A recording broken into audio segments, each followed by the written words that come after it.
إن الحمد لله نحمده ونستعينه ونستغفره ونعوذ بالله من شرور أنفسنا ومن سيئات أعمالنا من يهده الله فلا مضل له ومن يضلل فلا هادي له وأشهد أن لا إله إلا الله وحده لا شريك له وأشهد أن محمدا عبده ورسوله يا أيها الذين آمنوا اتقوا الله حق تقاته ولا تموتن إلا وأنتم مسلمون يا أيها الناس اتقوا ربكم الذي خلقكم من نفس واحدة وخلق منها زوجها وبث منهما رجالا كثيرا ونساء واتقوا الله الذي تساءلون به والأرحام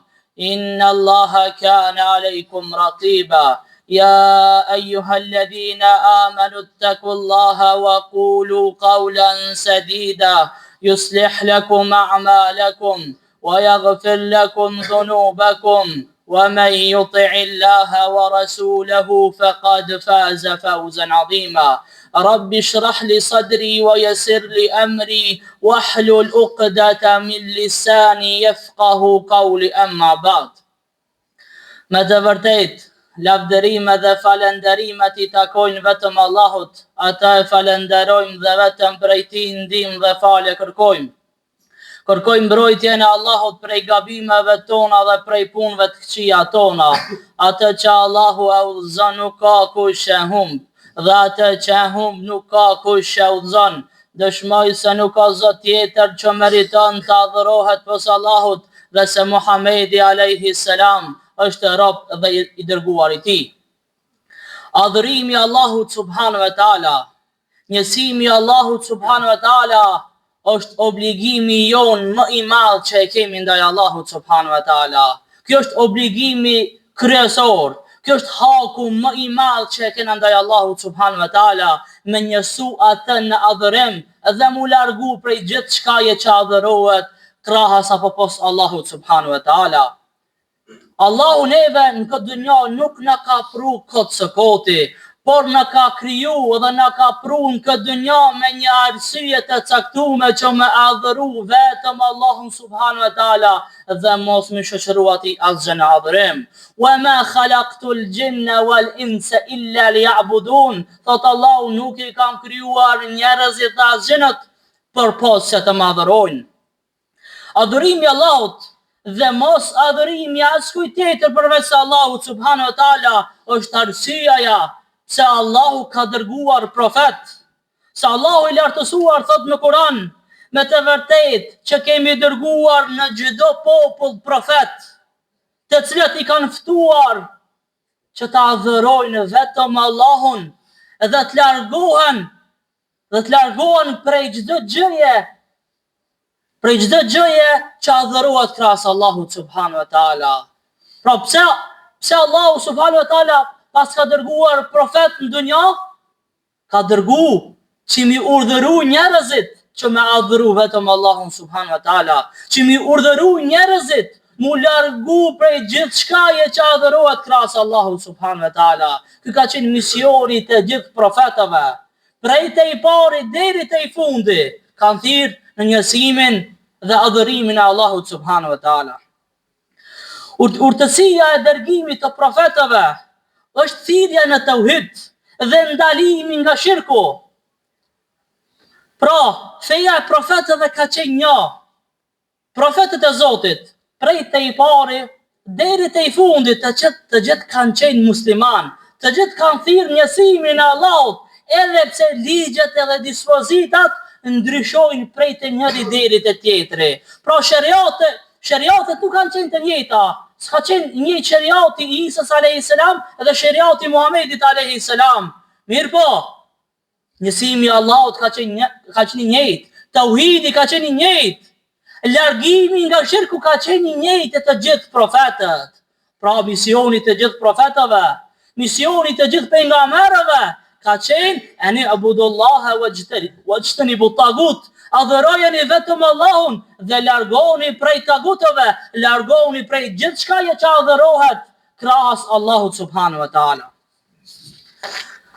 Allahu i lartësuar thot në Kur'an, urdhëron në Kur'an me urdhër të prerë: "Wa qada rabbuka alla ta'budu illa iyyah wa bil walidayni ihsana." Zoti yt ka urdhëruar që të mos e adhuroni askën tjetër përveç Allahut, wa bil walidayni ihsana, dhe ndaj prindërve t'jeni me sjellje të mirë. Kjo është urdhër i prerë për anës Allahut subhanahu wa taala, që me adhuru vetëm Allahun subhanahu wa taala, me njësu vetëm Allahun subhanahu wa taala, me ju lut vetëm Allahut subhanahu wa taala, me adhuru vetëm Allahun subhanahu wa taala dhe askën tjetër pos Allahut subhanahu wa taala. Kjo ajet është i gjatë, edhe përmenden hake të ndryshme ndaj Allahut subhanahu wa taala, përmenden të drejta të ndryshme ndaj Allahut subhanahu wa taala, ndërsa tauhidi është detyra e parë dhe më parësore që kemi ndaj krijuesit të gjithësisë, ndaj Zotit tonë, ndaj Allahut subhanahu wa taala. Sa Allahu thot në Kur'an: "Wa'budullaha wa la tushriku bihi shay'a."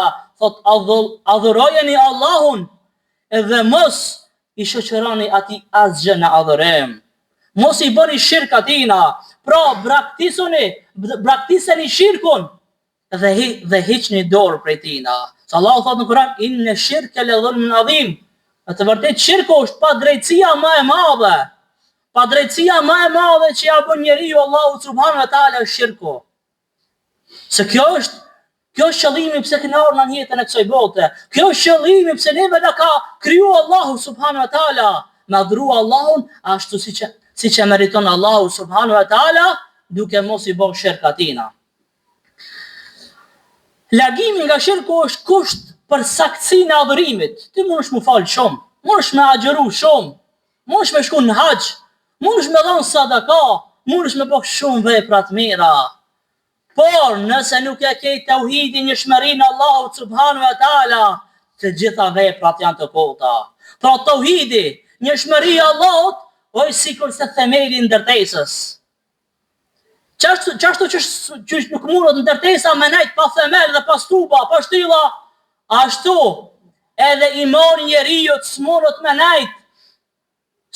nejt deri sa aty ka shirk, deri sa aty adhurohet tjetër kush përveç Allahut subhanahu wa taala.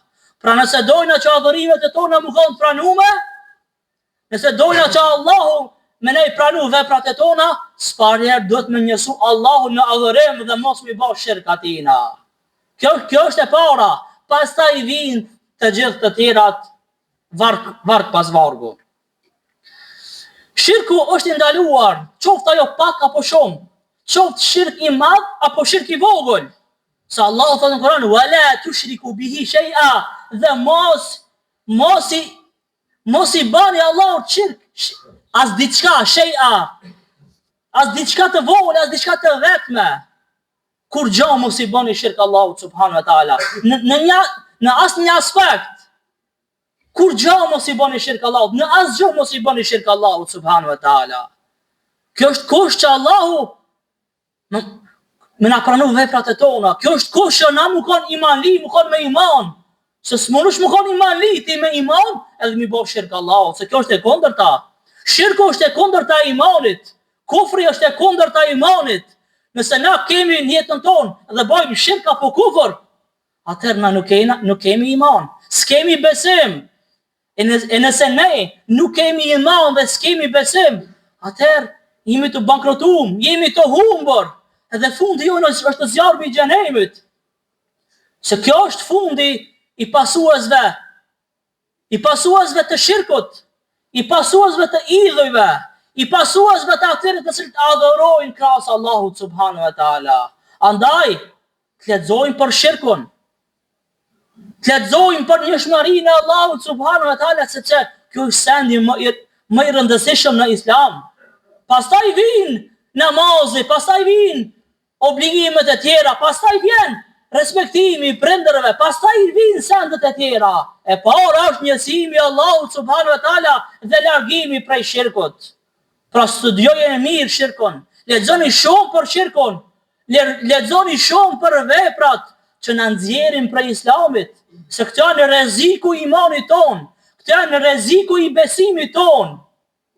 Shumica njerëzve thonë inshallah me iman. Kjo është një fjalë e mirë. Se imani se janë më i rëndësishëm, me vdek njeriu me iman, do të thonë me vdek njeriu me Islam, me vdek njeriu si musliman. Prandaj kushtojini rëndësi të madhe imanit tuaj, duke u largu prej shirkut, duke u largu prej kufrit, edhe duke u largu prej çdo sendeve dhe prej çdo fjale, prej çdo vepre që çon në shirk edhe çon në kufër. E lusë Allahun e madhruar me na bë muvahida, njësues të Allahut në tokë. E lusë Allahun e madhruar me na bë prej atyre të cilët të adhurojmë Allahun ashtu siç e meriton Allahu subhanahu wa taala. E lusë Allahun e madhruar me na bë prej banorëve të xhenetit Firdaus, me na mbrojt prej zjarmit të xhenemit, me na mbrojt prej çdo fjale, prej çdo vepre që na çon në zjarm të xhenemit. E lusë Allahun e madhruar me na dhon të mira në këtë botë edhe me na dhon të mira në botën tjetër. E lusë Allahun e madhruar me na mbrojt prej shirkut, kufrit, nifakut, hipokrizisë dhe çdo cilësie të keqe. E lusë Allahun e madhruar me na mbrojt prej sherrit të njerëzve, xhinëve dhe shejtanëve. E lusë Allahun e madhruar me na udhëzon në rrugën e drejtë, në rrugën e Kuranit dhe rrugën e Sunetit. E lusë Allahun e madhruar me na mundësu me pas përfundimin e mirë, edhe me vdek me iman dhe me Islam dhe me fjalën la ilaha illa Allah Muhammadur Rasulullah. E lusë Allahun e madhruar me na ndryshu natën e varrit, me na lehtësu urrën e siratit dhe e lusë Allahun subhanahu wa taala me na tubu në xhenet, qashtu që na ka të but në këtë vend. Walhamdulillahi rabbil alamin. Dhe lutja jone e fundit është falënderimi tek Allahut, Zotit të botrave.